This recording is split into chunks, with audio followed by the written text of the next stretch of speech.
This is the new 2020 iPad Pro 11-inch, and it is simply in a class of its own. Nothing comes close to the combination of performance, sleek and discreet design, and the unlimited possibilities enabled by Apple's App Store. The iPad Pro is a great device, for the most part. More on that later.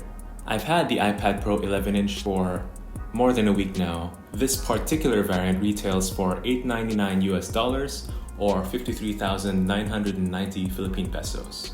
You can check my unboxing, setup, and first impressions video over here.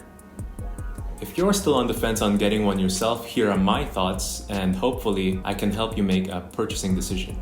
First, I'll be showing you around the hardware, and then the software, and lastly, my final thoughts on the 2020 iPad Pro.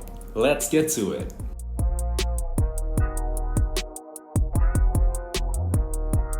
Starting off this review with the hardware of the 2020 iPad Pro, and all I can say is it has been ever so thoughtfully designed. Apple has crafted this with a single slab of aluminum, and it meets with the glass ever so seamlessly. It really feels smooth to the touch, and you get that cool feeling when you pick it up for the first time in the morning. The buttons are very tactile and high quality and give you that satisfying click.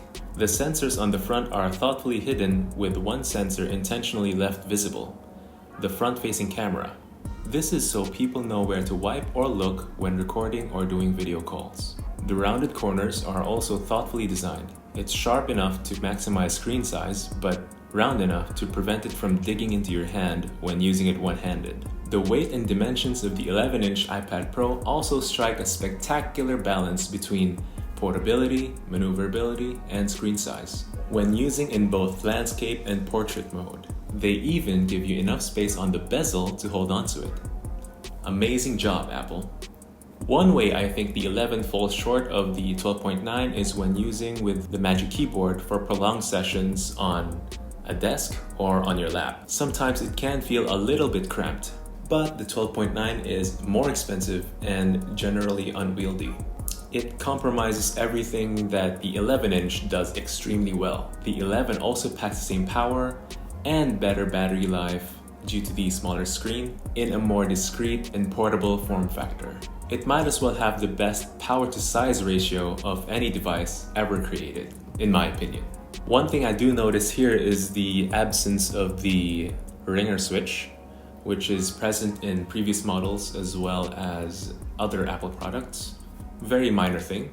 Another thing I noticed missing is the 3.5mm headphone jack. It would have been nice to have it because it's just a bit of a hassle to manage Bluetooth headphone batteries. But yes, also quite a minor thing. I would also prefer a larger battery than a headphone jack, taking up space. One thing I do love about the iPad Pro line is that they come with the new USB Type-C connector.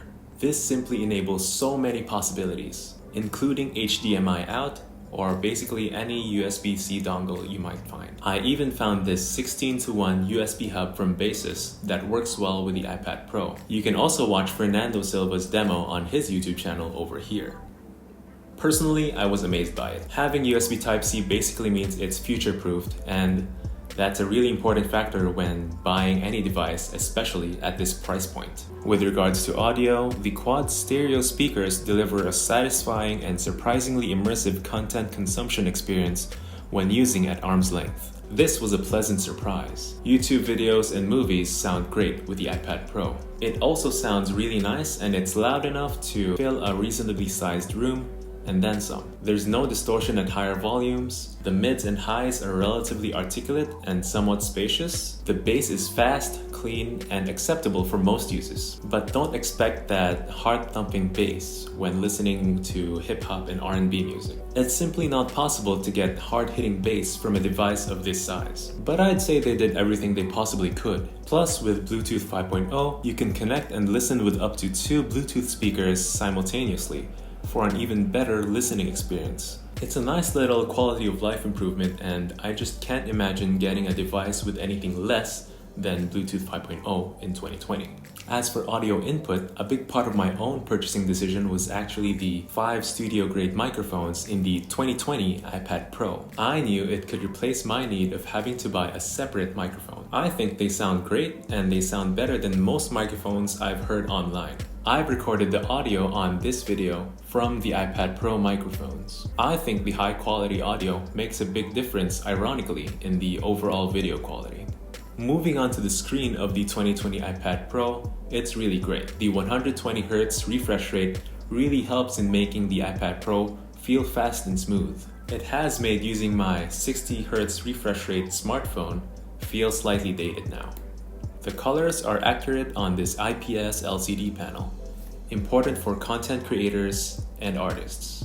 The resolution is 2388 by 1668, slightly above 2K or 1440p, coming in at 264 pixels per inch. I think it's relatively sharp for most people, however, I expected a bit more. Coming from a 1440p phone as well on a 6.3-inch display that's times 2 the pixel density of the iPad Pro. The iPad display quality looks a little bit soft when watching videos. In addition to the iOS restriction of only allowing up to 1080p on YouTube, and even that looks a little bit soft. I still quite prefer watching videos on 4K TVs for the best experience. But then again, TVs are not portable, so the iPad Pro is the next best thing. Some other less important features that may just be too futuristic for 2020 are the LIDAR scanner and Wi-Fi 6. Wi-Fi 6 is great if your router already supports it, but it likely doesn't yet. It's also got a LIDAR scanner, which stands for light detection and ranging, the same technology found on the Mars rovers and self-driving cars. It's basically a high-powered sensor to measure distance for AR and measuring applications. I can imagine interior designers, engineers, and architects using this.